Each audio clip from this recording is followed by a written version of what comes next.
খাবার খাওয়ার মধ্যে ছাত্রদের মাথার উপর আছড়ে পড়ল বিমান। প্রত্যক্ষদর্শীরা জানিয়েছে, বিমানটি কলেজের ছাত্রাবাসে আছড়ে পড়ার পর সেখানে হৃদয় বিদারক এবং বিশৃঙ্খল পরিস্থিতির সৃষ্টি হয়। এর মধ্যে একাধিক শিক্ষার্থীর মৃত্যু নিশ্চিত হওয়া গেছে, যদিও আনুষ্ঠানিকভাবে স্থানীয় সরকারের পক্ষ থেকে শিক্ষার্থীদের মৃত্যুর সংখ্যা নিয়ে কিছু জানানো হয়নি।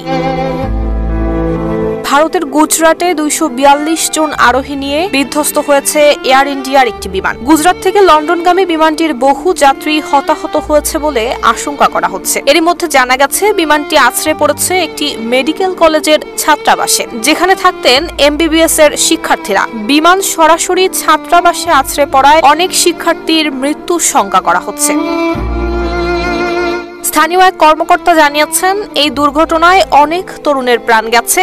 মূলত তিনি ওই ছাত্রাবাসের শিক্ষার্থীদের কথা বলেছেন। তিনি বলেন, আহমেদাবাদের ইতিহাসে এটি অন্যতম একটি কালো দিন। আমরা এত তরুণের মৃত্যুতে শোক প্রকাশ করছি। বিমান বিধ্বস্তের পরপরই সেখানে বিশাল আকৃতির আগুনের কুণ্ডলী দেখা যায়। এরপর সেখান থেকে বের হয়ে আসতে থাকে কালো ধোঁয়া। বলা হচ্ছে, বিমানটি 825 ফুট উঁচু থেকে মাটিতে পড়েছে। দুর্ঘটনার পরপর বিমানবন্দরের দিকে যাওয়া একাধিক সড়ক বন্ধ করে দেয়া হয়। নুসরাত জাহান মেহেক, ঢাকা পোস্ট।